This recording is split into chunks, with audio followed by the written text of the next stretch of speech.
All right, Zenglop, the podcast, episode 45. It is January the 26th when I'm recording this, which I think means that it will go out on Monday the 28th. This is a good episode. I've been wanting to do this episode for a while. Probably still not quite ready to do it, but it's one of the few podcasts where I actually have a title and a topic really clearly in mind. I usually have a topic. I usually have things I want to talk about, but I don't usually have a title.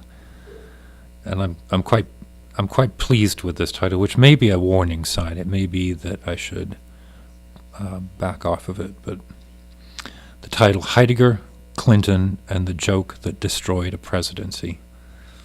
So we're going to talk about Heidegger. I'm going to give away the punchline right now. It's about Clinton, Bill Clinton. That's not the punchline, but you can see where it's going to go. We're starting with Heidegger. It's going to narrow in. It's going to end with a punchline about Bill Clinton. Let me think if there's any logistics to talk through first. If you got the newsletter last week, you saw the details of upcoming concert. I think I talked about this last week as well, but it's finalized now in April. And the core of the piece will be hurdy-gurdy and electronics. I'm going to write a new piece for hurdy-gurdy and electronics. And I'm also starting to practice an arrangement of Philip Glass's music in fifths for hurdy-gurdy and harmonica.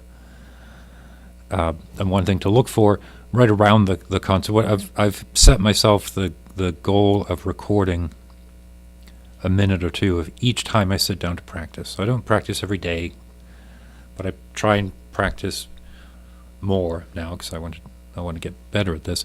And each time I practice, I'm going to record a couple of minutes. It's bloody awful right now. I got to say, I can't play the harmonica very well, and I haven't played the hurdy-gurdy since the summer, so it's scratchy and the tangents are out of tune, and it just needs to warm up.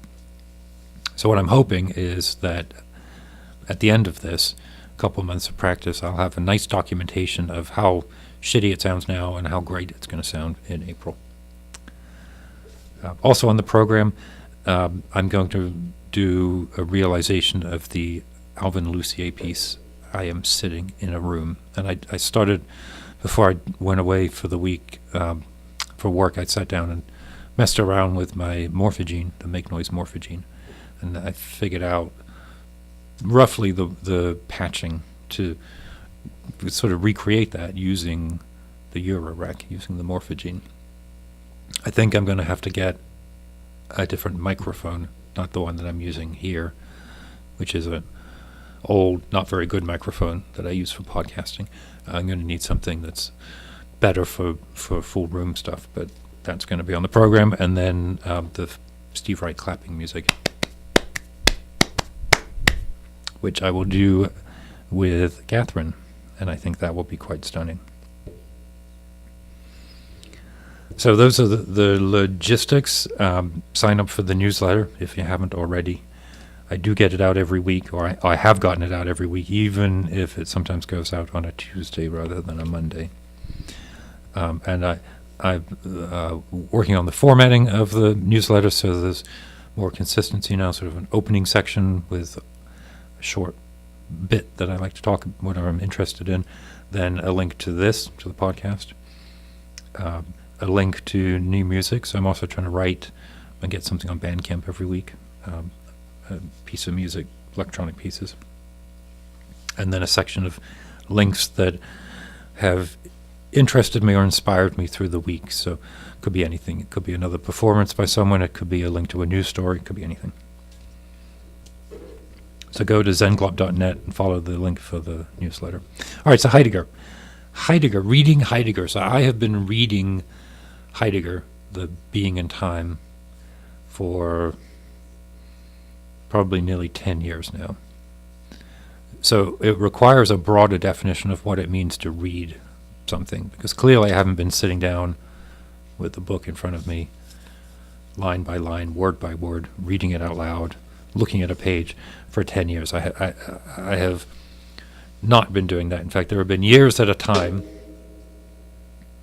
when I haven't even opened the book. And I'm probably about 150 pages into the first part, which I think is as far as I'll go.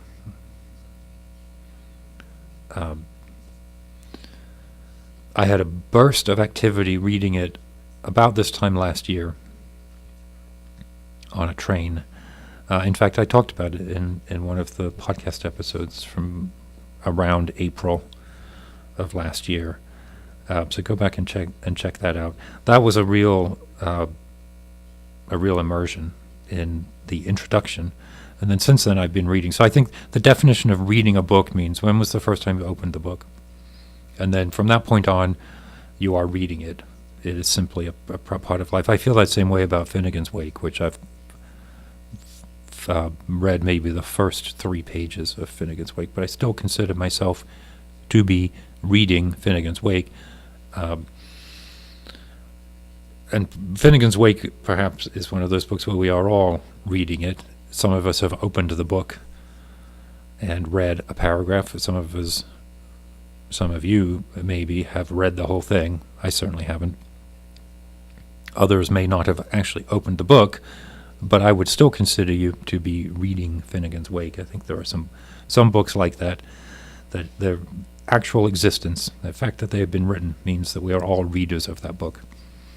I'm not sure if Being in Time falls into that category, but Finnegan's Wake certainly does, and I think because it's such an articulation of a phenomena, of an experience.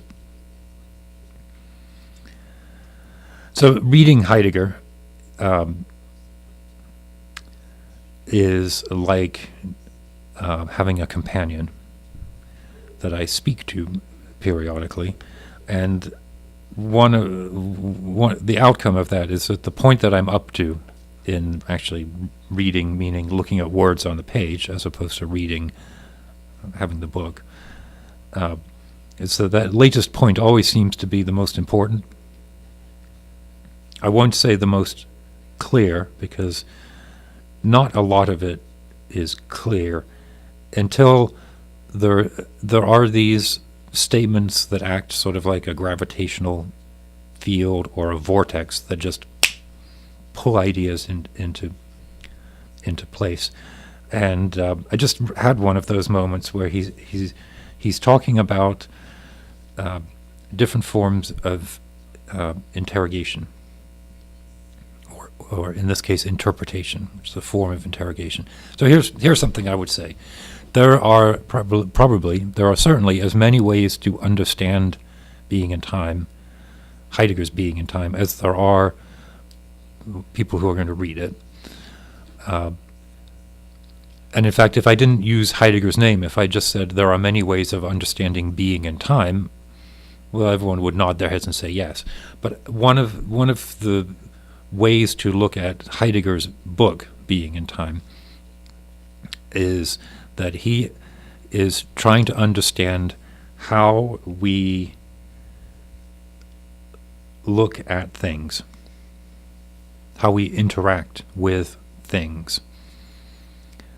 And each of those words, actions, prepositions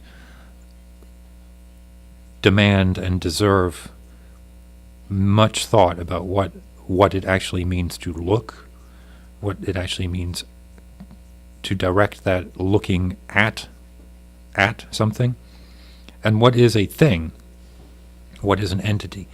So there's a lot of stuff in Being in Time, in Heidegger's Being in Time, and I know how ridiculous it sounds to say that, but there's a lot of stuff in that book. And the way that I'm accessing, and the way that right now I'm reading it, is Heidegger is trying to recreate the experience of experiencing something, and then picking apart that experience, that phenomenon, right, phenomenology, and providing an understanding of the object, the subject, and the interaction. So recently I finished a section where he's talking about assertion as a form of interpretation. So different types of interpretation, different ways of understanding or revealing the object, or allowing the object to be revealed, or the thing itself to be revealed. The way that we interpret influences the object that's being interpreted. That's very, very straightforward when you think of it that way. And interpreting is an important step that is not the same as the purest interaction with the object. And there are several different forms of interpretation, and I just read the section where he talks about assertion, where I would say, this is my hand, or this is my hurdy-gurdy that I just had. It's a statement or a declaration. And within that declaration is an initial understanding of what that object is. I have to have an understanding of what the object is in order to be able to assert what it is. And that understanding is not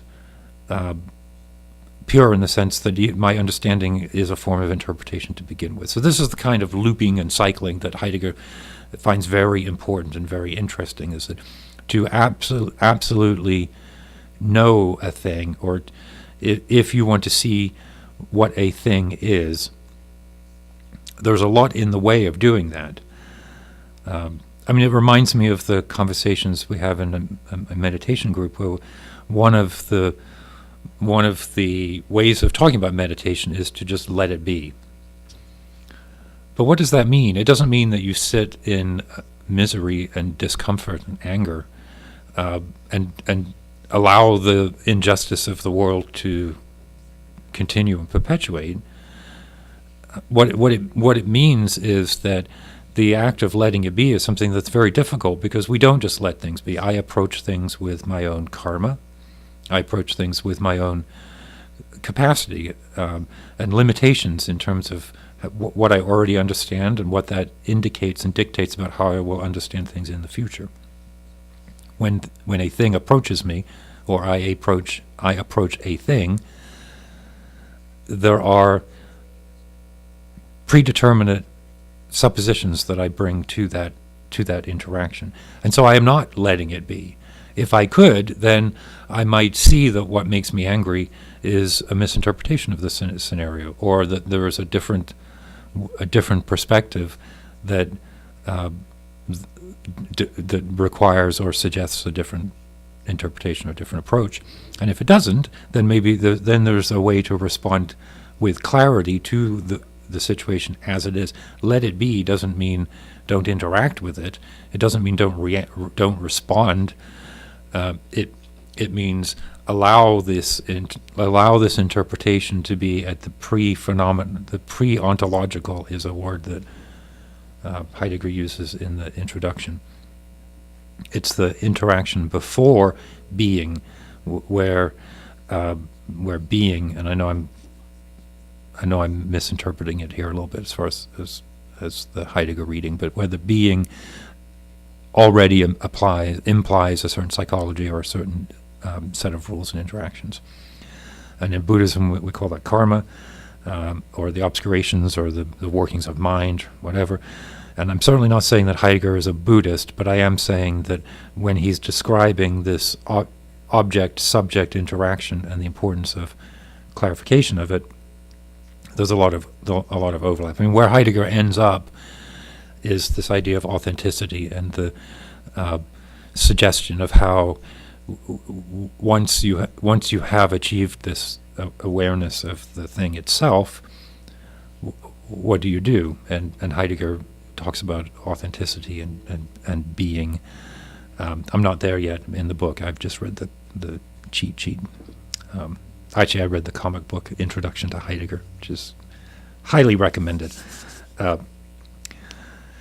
But for where he's at right now, we're talking about assertion and declaration, and Heidegger uses a word several times in this section that he had thrown around earlier, and I sort of glossed over it. But the word apophantic, apophantic, and I still couldn't tell you exactly what it means. I think it's a term that comes from Aristotle that means something that is declared to be. So it makes sense if he's talking about apophantic. And what he actually says is let me find my notes here. The apophantical as. So assertion is as. This thing is seen as something.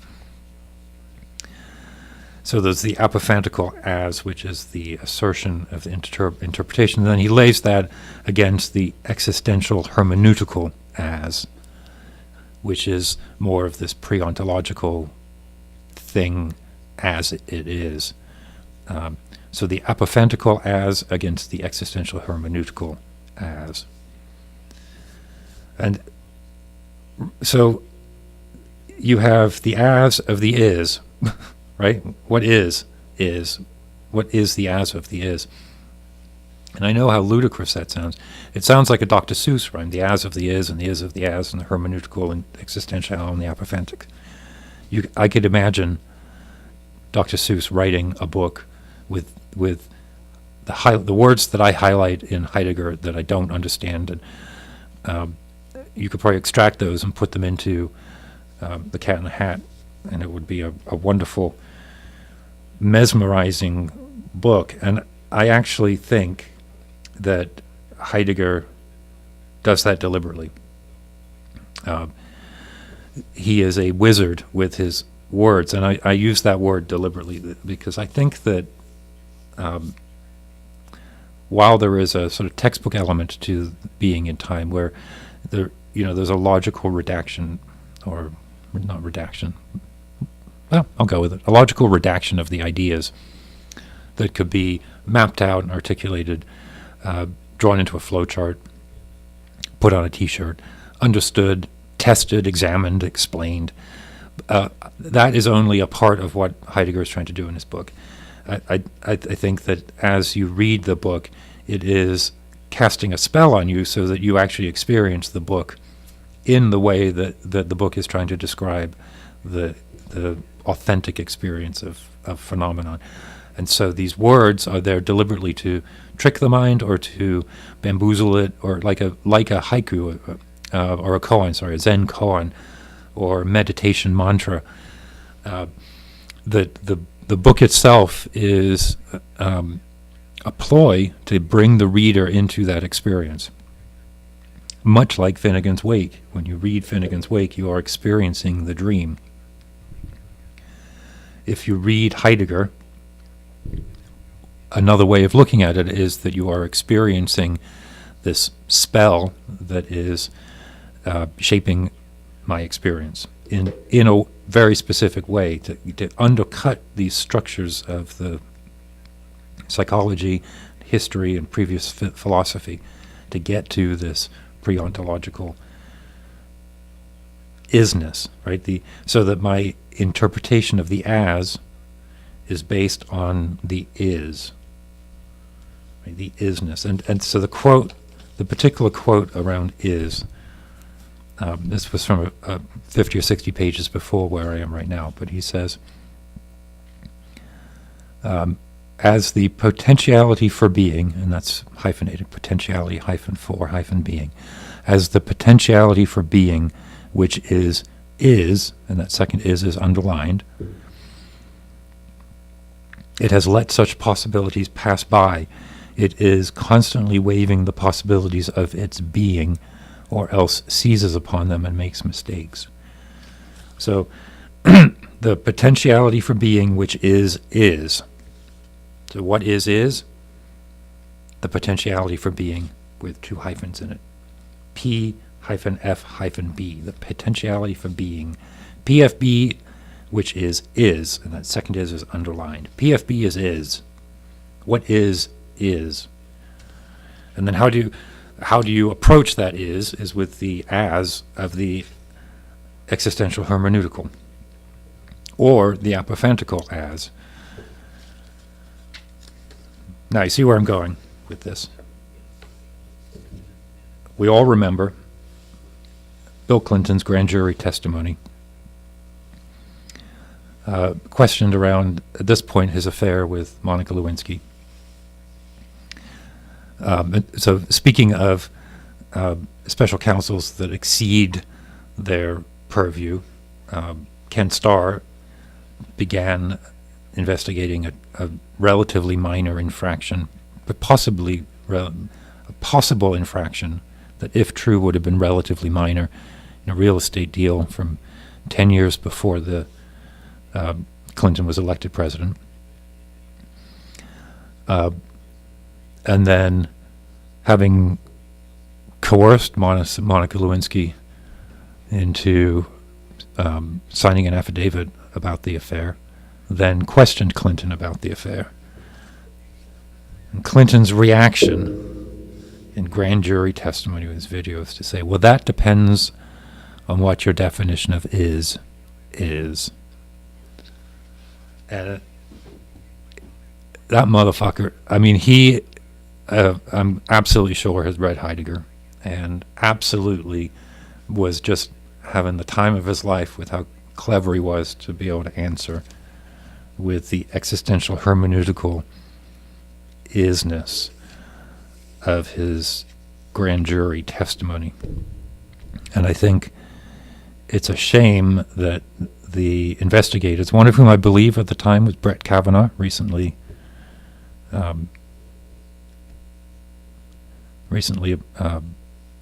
joining the Supreme Court.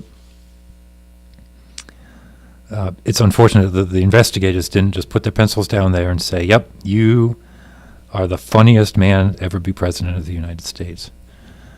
That joke alone, you know what? They should have said, you know what? That joke alone just makes us recognize the inauthentic nature of this investigation. Let's put this aside. Let's write up our report. We'll take the hits. You go on TV and tell everybody that same joke. And you know what? After you've done it, take a few minutes and explain it, because it's gosh diggity darn funny. That depends on what your definition of is probably the funniest joke that a president has ever communicated in a public setting. But unfortunately, nobody got it. It's a shame. So, all right, I think that's my podcast for the week. Check out iTunes for subscription. Make sure you get on the newsletter, and keep an eye out for information around the upcoming hurdy-gurdy electronics concert. If you have any questions, drop me a line through zenglop.net or in the comments for this video, or anywhere else that I have stuff. I think probably comments on the video is a good place. So for now, thank you for listening. Keep your wits about you.